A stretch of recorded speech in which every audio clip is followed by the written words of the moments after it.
Allahu Akbar. Dieu est grand et Mohammed est son prophète. L'islam fait partie des 3 religions les plus importantes du monde, avec le christianisme et le bouddhisme. Peu de temps après sa fondation, l'empire des califes, les successeurs de Mohammed le prophète, s'étendait du Gange en Inde jusqu'au Rhône dans le sud de la France. Aujourd'hui, il y a plus de 800 millions de musulmans pratiquants répandus sur les 5 continents. Allah est grand et Mohammed est son prophète. Il n'y a pas d'autre Dieu qu'Allah.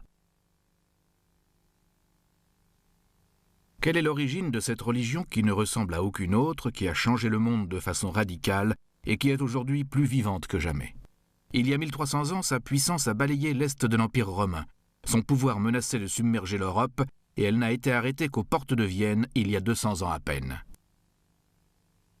Qu'est-ce qui rend si fascinante cette foi qui a su transformer des bergers nomades et incultes et des marchands retors en guerriers de Dieu, méprisant la mort?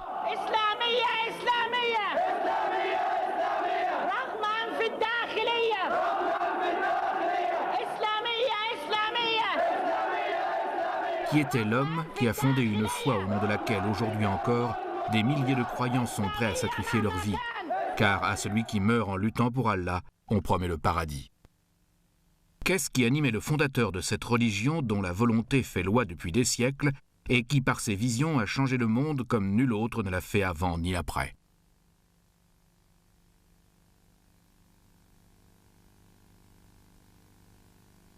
Cet homme s'appelait Mohammed ibn Abdallah.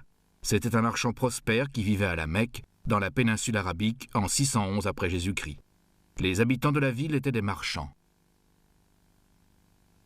Mohammed était marchand lui aussi, et à l'âge de 25 ans, alors qu'il était simple chamelier, il épousa la riche veuve Radija.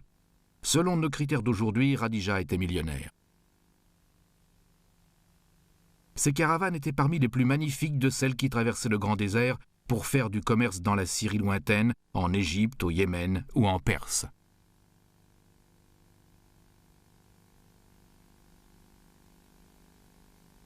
Par ce mariage avec une femme alors âgée de 40 ans qui lui donna 7 enfants, Mohammed était parvenu au fait de la fortune.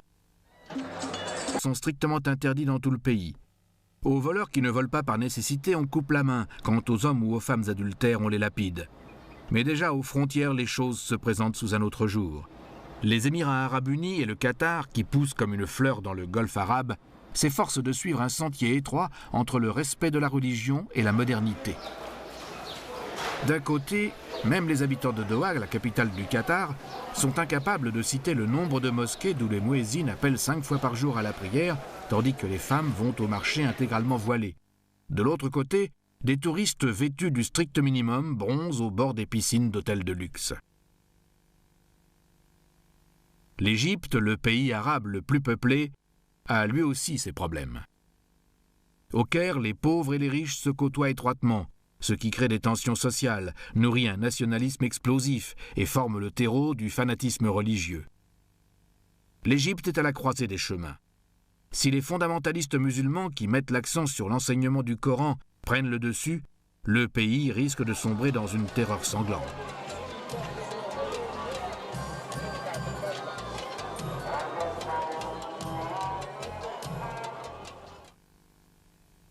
Plus extrêmes encore qu'en Égypte sont les tensions en Algérie. Des islamistes commettent régulièrement des massacres contre leur propre population et des attentats ciblés contre les Européens. Ils utilisent la terreur pour déstabiliser l'État laïque tourné vers l'Occident et accéder ainsi au pouvoir. Le manque d'espoir, surtout parmi les jeunes Algériens, dont 1 sur 2 se trouve au chômage, crée les conditions favorables au déchaînement de la terreur au nom d'Allah.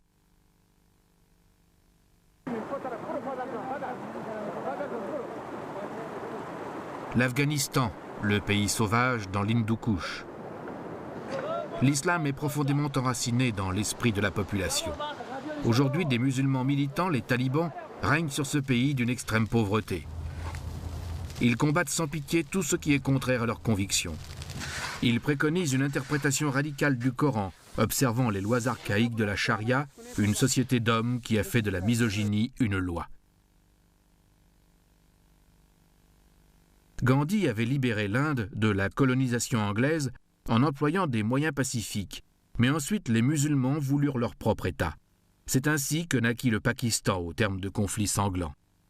Mais la haine est bien ancrée entre les deux peuples. Les frères ennemis s'affrontent sans relâche. Le prétexte en est une région revendiquée par les deux pays, le Cachemire. Mais en réalité, c'est le très ancien conflit religieux entre musulmans et hindous qui pousse les deux pays à une surenchère d'armement.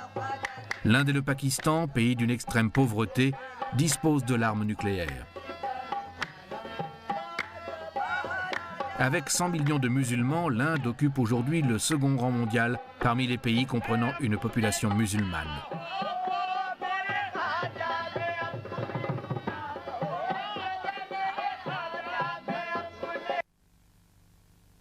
Le premier rang est détenu par l'Indonésie.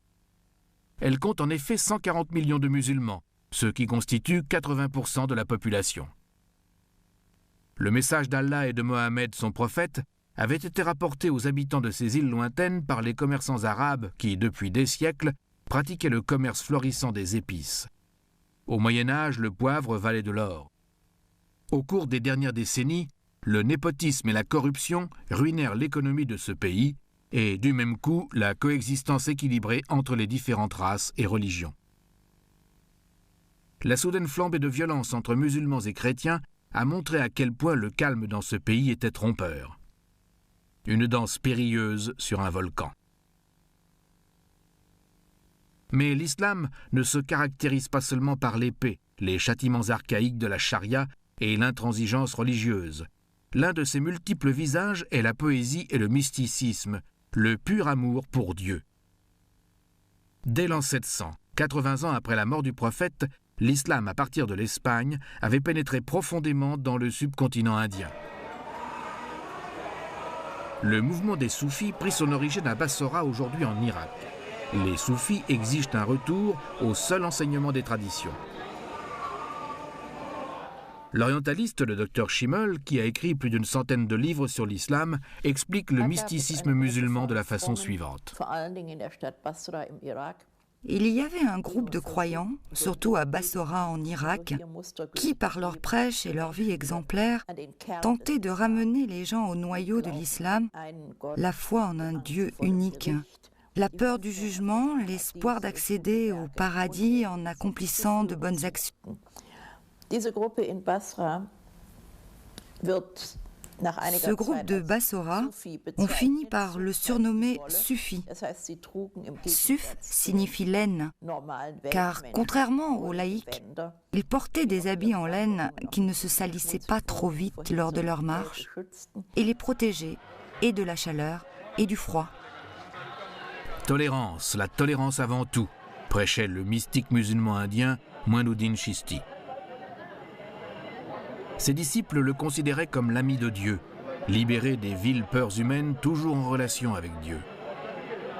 Un saint musulman, même si les musulmans orthodoxes n'aiment guère cette expression, car, selon l'enseignement du prophète, nul ne doit s'interposer entre l'homme et Dieu. Chaque année, plusieurs milliers de pèlerins viennent rendre hommage à ces reliques. Maulana Rumi, un autre mystique musulman, repose à Konya, en Turquie.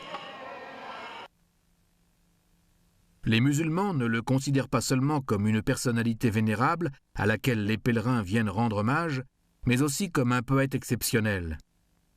Son message de tolérance et d'amour a traversé les siècles. Son influence spirituelle continue à s'exercer de nos jours. Le message d'amour et de tolérance n'a rien perdu de son actualité.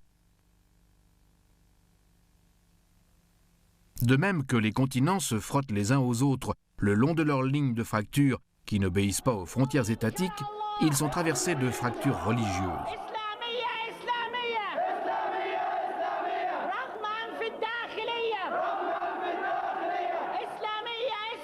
Conflits et meurtres au nom de la religion, une contradiction terrible.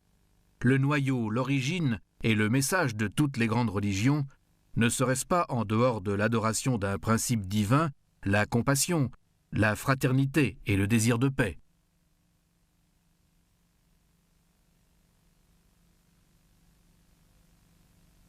Transmis par Mohammed, le prophète, le message d'Allah atteignit les hommes à travers les siècles, contribuant ainsi à écrire l'histoire. Dans la tête et le cœur de millions d'êtres, le Coran est ressenti, interprété et vécu de façon très diverse. Aujourd'hui, l'islam n'existe plus en tant que structure religieuse fermée.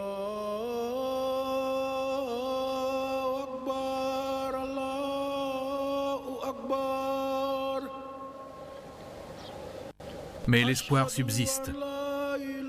En son cœur, l'islam porte le précieux joyau de la tolérance et de l'amour. Et surtout, ce très ancien message sacré. Il n'existe qu'un seul Dieu, un Dieu unique pour tous les êtres.